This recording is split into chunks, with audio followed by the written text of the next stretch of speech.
Предлагаю пинетки с рельефным верхом 3 цветов.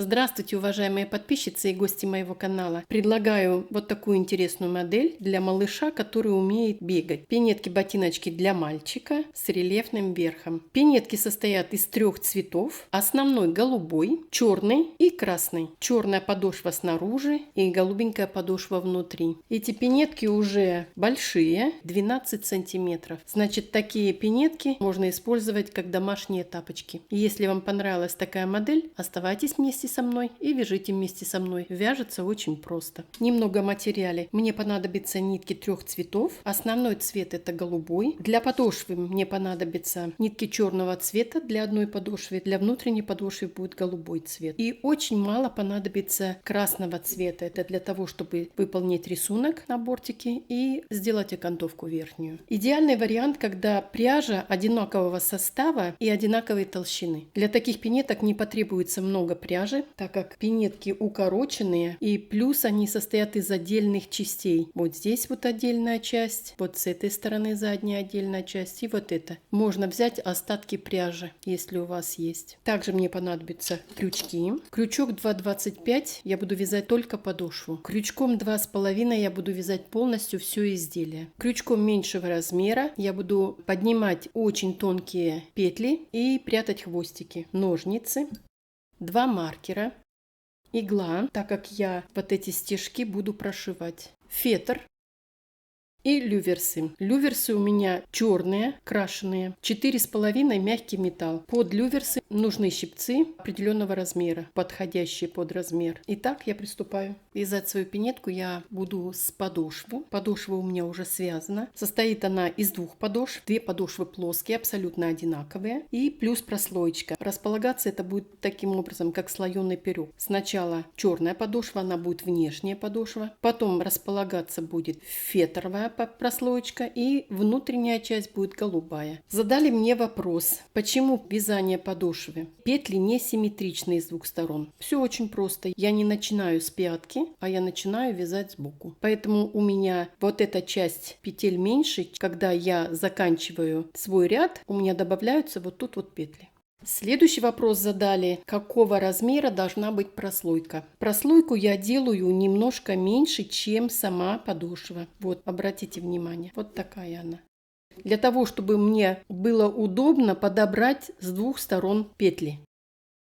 Следующий вопрос был, какой толщины должен быть фетр. Ну, вы выбираете сами. Вы вяжете изделия, вы знаете, для какой погоды должно быть, какой материал у вас есть. Поэтому вы выбираете сами. У меня фетр очень такой эластичный, поэтому пинетка очень хорошо гнется. Итак, 2 подошвы, 2 плоские подошвы. Начну я вязать с голубой, это внутренняя сторона. Внешняя подошва будет черная, поэтому одну подошву я убираю. Подошва состоит из 17 воздушных петель. По окончанию работы 72 петли. На моем канале есть вязание такой подошвы, несколько видео, поэтому вы можете выбрать для себя удобное вам видео, которое вам нравится. А я приступаю. Начну я вязать сначала нулевой бортик. Этот бортик я вообще за ряд фактически не считаю. Это подготовительный ряд для перехода от подошвы к вязанию бортика, для того, чтобы сменить угол, плоскость сменить. Разворачиваю сначала подошву лицевой стороной, вот этой. И буду вязать я с середины пятки. Намечаю петлю, крючок 2,5, разворачиваю вязание изнаночной стороной, очень хорошо видно хвостик, и в рядом стоящую петлю вкалываю, чтобы появился вот такой уголок.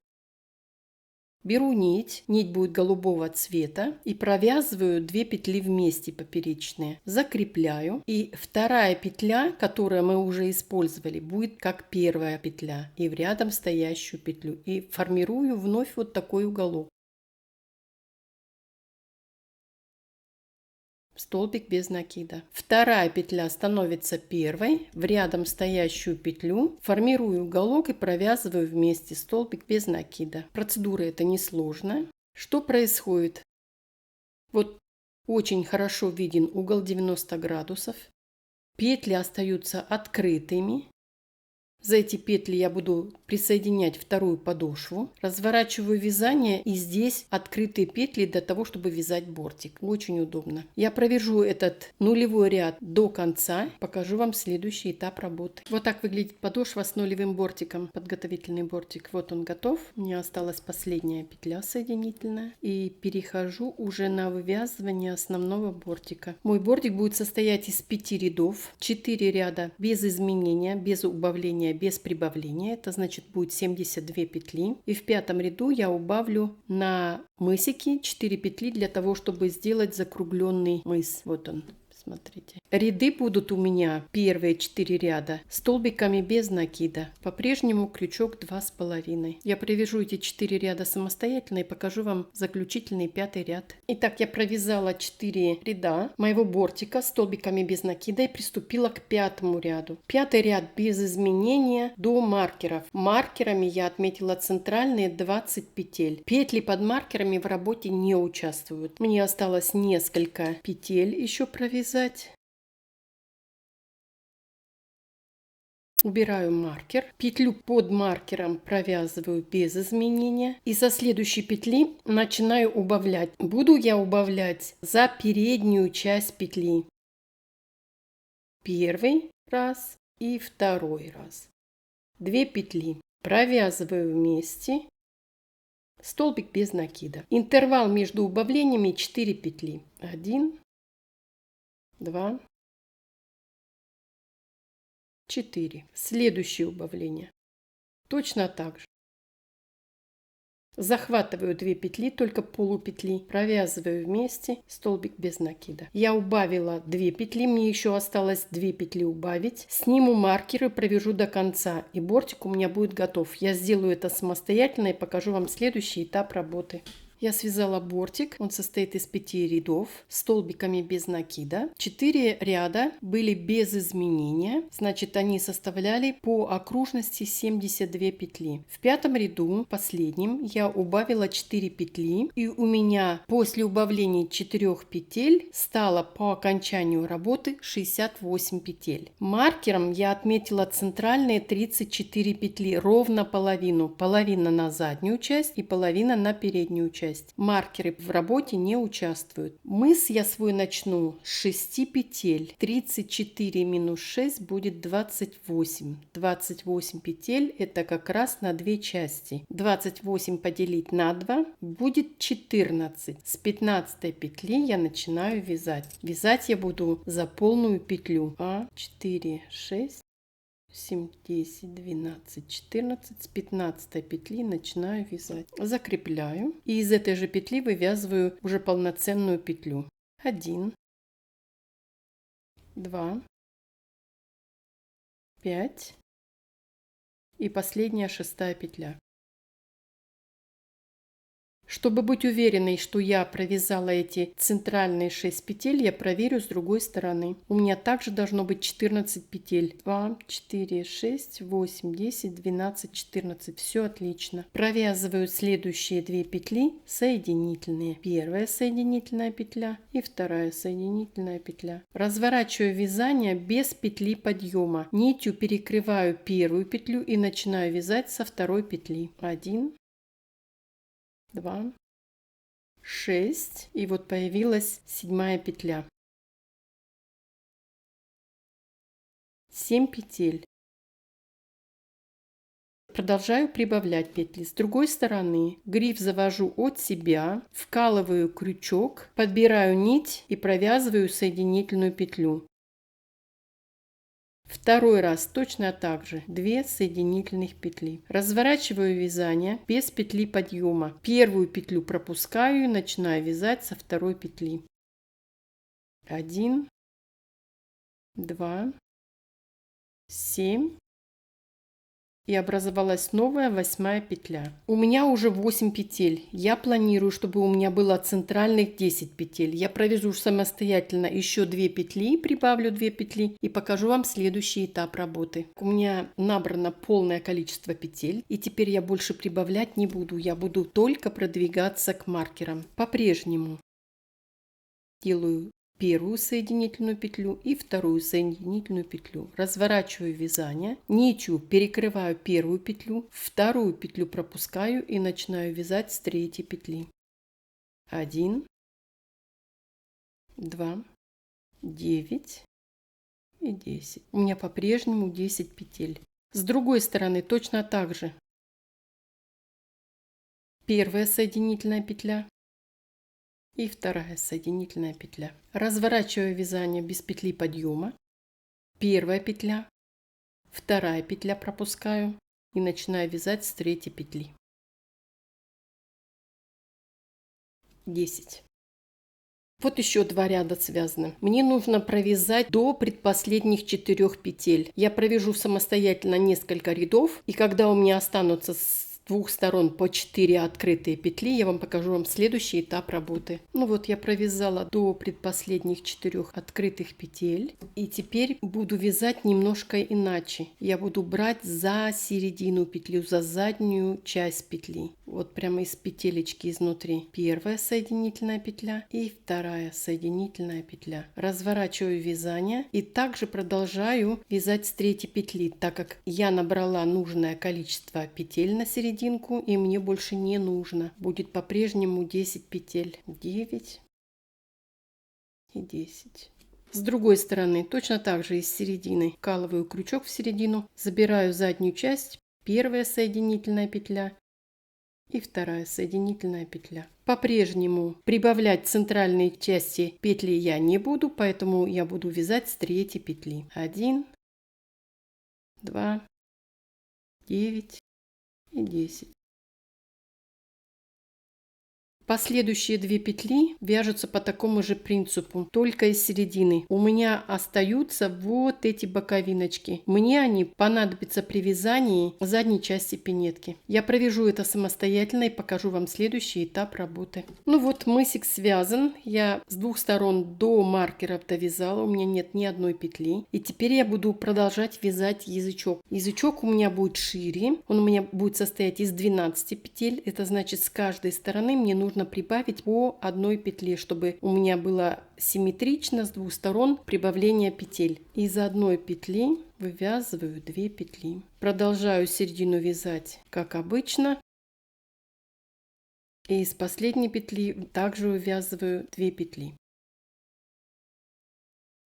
У меня 12 петель. Язычок я буду считать вместе с началом вязания мыса. Должно быть 24 ряда или 12 пар. 1, 2, 3, 4, 5, 6, 7. 7 пар уже есть. Я провяжу это самостоятельно, язычок, обвяжу его и покажу вам следующий этап работы. Ну вот, передняя часть пинетки готова. Связан язычок, обвязан. Сложности в этом нет, так как он вяжется прямо. Вы можете выбрать сами длину или взять вот именно длину язычка мою, или сделать немножечко короче, сделать ее верхушечку кругленькой или сделать прямой, как я сделала. Это ваше собственное решение. В данный момент вот то, что я сделала, это самый простой вариант. Теперь я приступаю к вязанию задней части пинетки, чтобы язычок мне не мешал. Я его заправлю вовнутрь. И у меня на данный момент открыто 34 петли. Но мне этого мало. Я еще возьму с каждой стороны вот эти полупетли. Когда я вывязывала мысик, вот я оставила 4 полупетли. В данный момент я буду использовать 3 петли с этой стороны и 3 петли с этой. Значит, 34 плюс 6 у меня должно сейчас в работе быть 40 петель. Итак, я приступаю. Если считать с этой стороны, первая петля пропускаю, со второй петли начинаю вязать.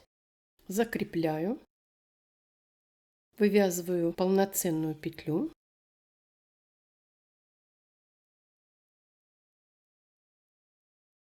Следующая полупетля. И вот третья петля, она очень узкая. Я обычно беру крючком меньшего размера, поднимаю ее. И перехожу уже на открытые петли столбиками без накида. Здесь никаких изменений нету.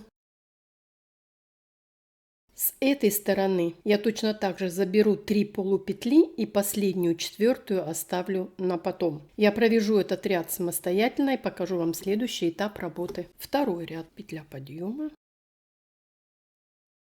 Первую петлю пропускаю и начинаю вязать со второй петли. Ряд вяжется также столбиками без накида, никаких изменений, но в этом ряду убавится 2 петли, так как я буду делать скосы. Этой стороны я уже убавила, и теперь мне нужно убавить с другой стороны, предпоследнюю петлю пропустить, а последнюю петлю провязать. Я провяжу это самостоятельно и покажу вам следующий этап работы. 2 ряда задней части пинетки связаны, и теперь у меня 38 петель, так как я в этом ряду убавила 2 петли с одной стороны по одной петле. Я все это обрежу, эти остатки ниток, а вот эту нитку, с которой я начинала мой бортик, я ее выведу вот как раз наружу и немного ее углублю, чтобы она не была с краю, хвостик этот мне не мешал. Теперь я приступаю к вязанию вот этих маленьких трапеций. Петля подъема, и трапеция у меня будет состоять из 7 петель. 1, 2, 6 и 7. Петля подъема. Разворачиваю вязание. И с изнаночной стороны я буду убавлять с каждой стороны по одной петле. Первую петлю пропускаю, начинаю вязать со второй петли. 1, 2, 3, 4. Петлю пропускаю, последнюю петлю провязываю. Петля подъема. С этого краю я петли убавлять не буду, поэтому я буду провязывать самую первую петлю. 1, 2, 3. А вот с этой стороны, с внутренней я называю, я убавлю. Значит, петлю пропускаю и четвертую петлю провязываю. Петля подъема. Разворачиваю вязание. И с изнаночной стороны я буду убавлять по 2 петли с этой стороны и с внешней стороны. Петлю пропускаю. 1 петля. Петлю пропускаю и вторая петля.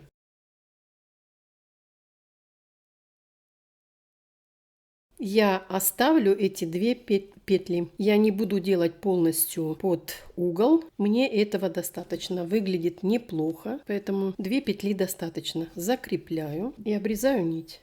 Одновременно прячу этот хвостик, чтобы мне потом не возвращаться к этому. Вот она трапеция. Теперь приступаю к другой стороне. Естественно, они должны быть симметричные, поэтому я отсчитываю 7 петель. 1, 2, 3, 4, 5, 6, 7. И точно так же буду формировать трапецию. Закрепляю и из этой же петли провязываю петлю. Хвостик подтягиваю, одновременно ввязываю в вязание 1, 2 и так далее до 7 петель. Петля подъема. И по такой же схеме с изнаночной стороны, с каждой стороны убавить по одной петли, с лицевой стороны, с внутренней стороны буду убавлять петлю, а с внешней нет. Я провяжу это самостоятельно и покажу вам следующий этап работы. 2 трапеции уже готовы, и у меня задняя часть открытая, осталось 24 петли. Задняя часть, вот эта центральная, у меня будет состоять из 13 петель. Промежутки или интервалы между трапециями будут составлять по 5 петель, значит 1 петля у меня лишняя. Вот при вязании, вывязывании первого ряда задней части пинетки я прямо на пяточке убавлю 1 петлю, для того чтобы немножко закруглить пятку. 1, 2, 3, 4, 5. С 6 петли начинаю вязать, и нужно мне провязать 13 петель. Одновременно на пятке убавить 1 петлю. 1, 2, 13 петля. Интервал 1, 2, 3, 4, 5. Петля подъема. И вот с этого ряда я буду убавлять с каждой стороны по 1 петле в каждом ряду. Этим самым я вновь пропускаю петлю, начинаю вязать со второй и так далее. Петлю пропускаю.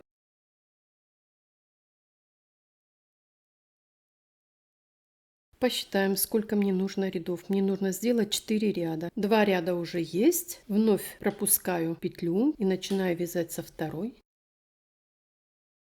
Итак, мне осталось еще один ряд. Я провяжу этот ряд самостоятельно и покажу вам следующий этап работы. Все 3 трапеции связаны. По окончанию последней трапеции у меня составилось 7 петель. В каждом ряду я убавляла по 2 петли с одной стороны и с другой. Теперь я обвяжу свою пинетку, и вот как раз в работу войду теперь последняя петля с этой стороны и последняя петля вот с этой стороны. Полностью по кругу одновременно ввязываю хвостики свои, которые они у меня остались от вывязывания трапеции.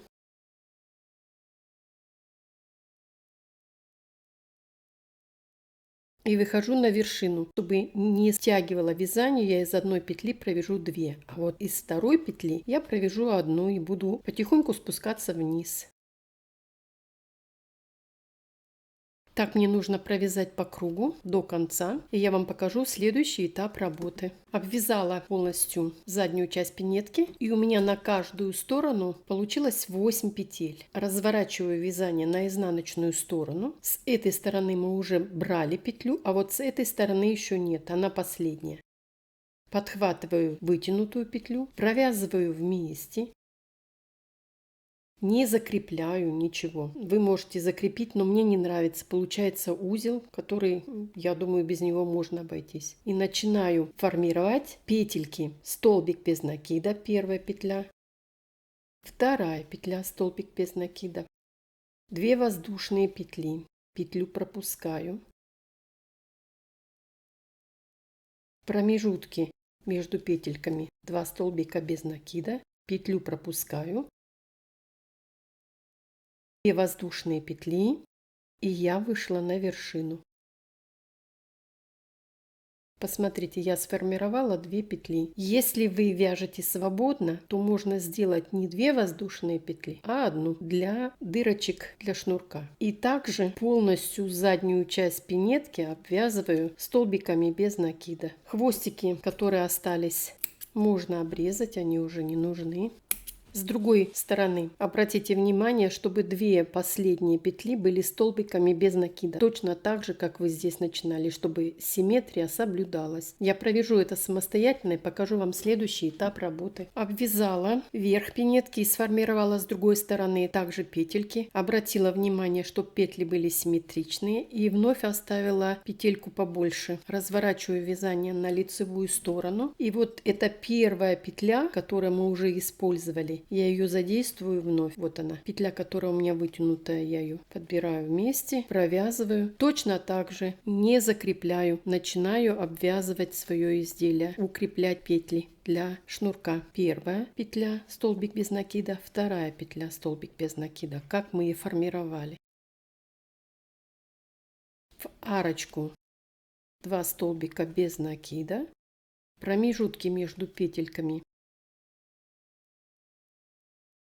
между дырочками 2 столбика без накида, арочку 2 столбика без накида, я вышла на вершину. Это последний заключительный ряд голубой пряжей.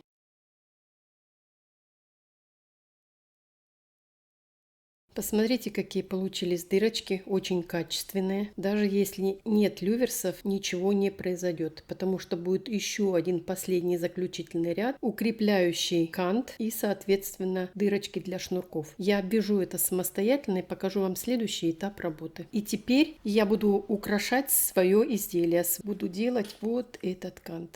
Буду делать это соединительными петлями по изнаночной стороне. Я беру вот эту самую первую петлю, вывожу на изнаночную сторону и аккуратненько, не торопясь, не очень широкие и в то же время не очень узкие соединительные петли. Вот посмотрите, что происходит. С этой стороны петельки, они, естественно, дают объем и толщину. А вот с этой стороны тонкая линия. Я это сделаю до конца, обвяжу заднюю часть пинетки и покажу вам следующий этап работы. Пока у меня еще мягкая подошва, я сформирую иглой вот эти стежочки. Начинаю я с пятки. Буду делать стежочки через дырочку. Свободненько, не затягивая, чтобы был объем. Делается это очень просто. Больших навыков здесь не нужно иметь, а смотрится очень хорошо, оригинально. Я сделала 2 ряда не друг над другом, а по диагонали. Это получается у меня, где дырочка, во втором ряду у меня вот как раз вот этот стежок. Я сделаю эту работу самостоятельно и покажу вам следующий этап работы. Ну вот, прошила 2 полосочки, уже как нарядно смотрится, как красиво. Теперь приступаю к присоединению подошвы и фетровой прослойки. Крючком намечаю точку, вот эту. Беру подошву другую и точно так же намечаю эту же точку. Пальцем прижимаю и крючком другим намечаю 2 петли. Крючок вынимаю. И остатками ниток черного цвета буду провязывать соединительными петлями по лицевой стороне, не торопясь, петля в петлю, чтобы захватить полностью 2 петли от полной петли от одной подошвы и 2 долечки от второй подошвы, чтобы у меня было 2 полных петли. Полосочка голубого цвета — это от первой подошвы, кант черными нитками, так как мы вяжем черными нитками, и вторая подошва. Вот получается вот такая прослоечка. Я провяжу это до окончания закругления и покажу вам, как я вставляю вкладыш и вяжу уже с вкладышем подошву. Ну вот я довязала до закругления. Посмотрите, как красиво смотрится. И теперь вставляю фетровую прослоечку аккуратненько, чтобы она нигде не замялась. Вот у меня, посмотрите, край выглядывает. Это еще она не встала на место, но она встанет на место. Она будет очень хорошо сидеть. Она небольшая, эта прослоечка. И аккуратно, петля в петлю, 2 полные петли, чтобы не потерять половинки, чтобы голубая полосочка была одинаковая. И она потихоньку будет, прослойка, прятаться. Остается совсем немного, и подошва будет готова. Я провяжу ее самостоятельно и покажу, как я вставляю люверсы. Ну вот, подошва провязана. Я ее вот так расправляю, растягиваю. Вот таким образом. И у меня 2 хвостика. С этим хвостиком я начинала, а вот с этим закончила. Я их выведу, чтобы они были вместе. Расправляю, разворачиваю вязание на изнаночную сторону и ищу вот эту точку, где у меня находится сейчас в данный момент 2 хвостика. Вывожу их вовнутрь. 2 хвостика связываю между собой. Первый узелок не очень сильный, для того, чтобы не деформировать петлю. И второй уже заключительный, уже плотно затягиваю. И распределяю по внутренней подошве между подошвой и прослоечкой. Вот так. Теперь я покажу вам, как я вставляю люверсы. У меня их должно быть 4 штуки, на каждую сторону по 2. Вот посмотрите, расправляю таким образом, чтобы ничего нигде не мешало.